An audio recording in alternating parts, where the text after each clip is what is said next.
Ոչ միայն չկան մեղադրյալներ, այլև ինձ ուղեկցող ոստիկանները շարունակում են պաշտոնավարել, պաշտոնի բարձրացում ստանալ։ Ակտիվիստ Սամվել Վարդանյանն արդեն 2 տարի է պնդում է, իրեն խոշտանգել են ու 2 տարի այդ մարդիկ բացահայտված չեն։ Իրավապահները դեռ քննում են, թե ով կամ ովքեր են ավտոմեքենայից իջեցրել Սամվել Վարդանյանին, մինչ նրան ուղեկցող ոստիկանները բնական կարիքներն էին հոգում քիչ այն կողմ ծեծել ու հեռացել։ 31-ամյա ակտիվիստին ձերբակալել էին, երբ նա ավտոբուսում այն ժամանակ իշխող խմբակցության падգամավոր Հակոբ Ասլանյանի հետ կոպիտ լեզվակռվի էր բռնվել։ Ձերբակալությունից հետո գիշերով ոստիկանական ավտոմեքենայով տարել էին քննչական կոմիտեի Երևանի քննչական վարչություն, բայց ինչպես Սամվելն է պնդում, շեղվել էին ճանապարհից, կանգնեցրել ավտոմեքենան։ Դուրը բացել է սկզբից դիմակավորված մի հոգի հայոյախառն արտահայտություններով արի ստեղ ասեմ, այնուհետև տեսել եմ երկրորդին եւս դիմակավորված,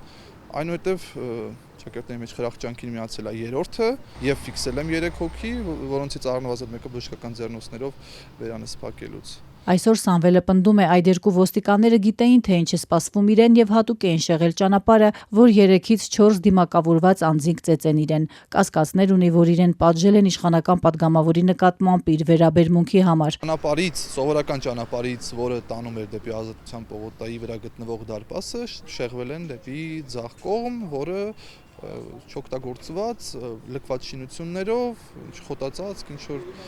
մոլախոտերով, քայքայված ասֆալտով, քայքայված բետոնով հատված էր։ Թեև իրավապահներն արագ վարույթ էին նախաձեռնել խոշտանգման հոդվածով, բայց 2 տարի անց նույնիսկ պատասխանատվության չեն ենթարկել ուղեկցող 2 ոստիկաններին, որոնք պատասխանատու էին իրենց հսկողության տակ գտնվող քաղաքացու համար։ Ավելին, նրանք առաջխաղացում են ստացել, ասում է Սամվելն ու նկատում, որ իր ձեռքի տակ եղած այս փաստերը թույլ են տալիս պնդել, հանցագործությունը չի էլ բացահայտվելու։ Չեն բացահայտում, որովհետև գործը ոտքից գլուխ քաղաքական է։ Սամվելը հիշում է, որ իրեն ձերբակալելուց հետո ազգային ժողովի նախագահն էր անդրադարձել թեմային, իրեն ոչնչություն էր անվանել, իսկ արարքն առանց դատարանի վճռին սպասելու որակել խուլիգանություն։ Դրանից կարճ ժամանակ անց դատարանը նրան մեղավոր ճանաչեց հենց խուլիգանության համար։ Կերծվածքներ են եղել,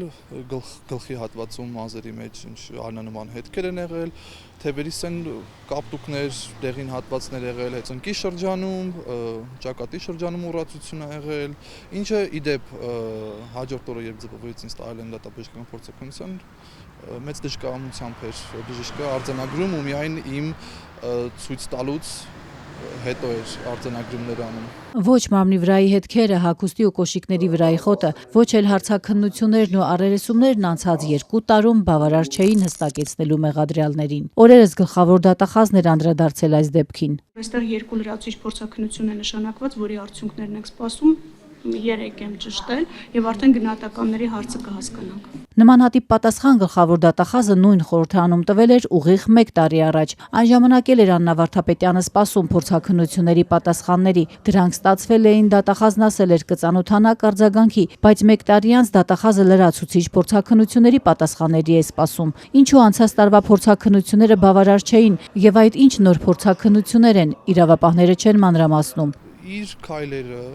իմ գնահատմամբ հանցավոր անգործությունը այս խոշտանգման գործի մասով ու մի շարք այլ դրվագներով, այլ աղմկահարույց դեպքերով, քաղաքական դեպքերով իրենց գործողությունները դատախազության կամ իրենց հանցավոր անգործությունը բերել են ինձ այդ մտքին։ Սամվելն ու փաստաբանը շարունակում են պնդել, առանց փորձաքննությունների էլ կարող էին պարզել մեղադրյալների շրջանակը։ Ռուբեն Մելիքյանի խոսքով հարցաքննությունները, ոստիկանների հետ առերեսումները, դեպքի վայրի զննությունը բավարար էին գոնե ոստիկաններին մեղադրանք առաջադրելու համար։ Նրանց գործն էր ձերբակալվածին ապահով տեղ հասցնել, բայց դա չեն արել։ Ոստիկանների կողմից ո՞ր է անփոփության մասով ամեն ինչ ակնհայտ է։ Սամվել Վարդանյանի խոշտանգման գործի մասին հիշատակված է նաև Միացյալ Նահանգների պետդեպարտամենտի զեկույցում։ Դրանում նշվում է նաև, որ Հայաստանում իրավապահների չարաշահումների հին ու նոր դեպքերի անպատժելիությունը շարունակվում է, ենթադրյալ հանցագործները շարունակում են պաշտոնավարել եւ նույնիսկ առաջխաղացում ստանալ։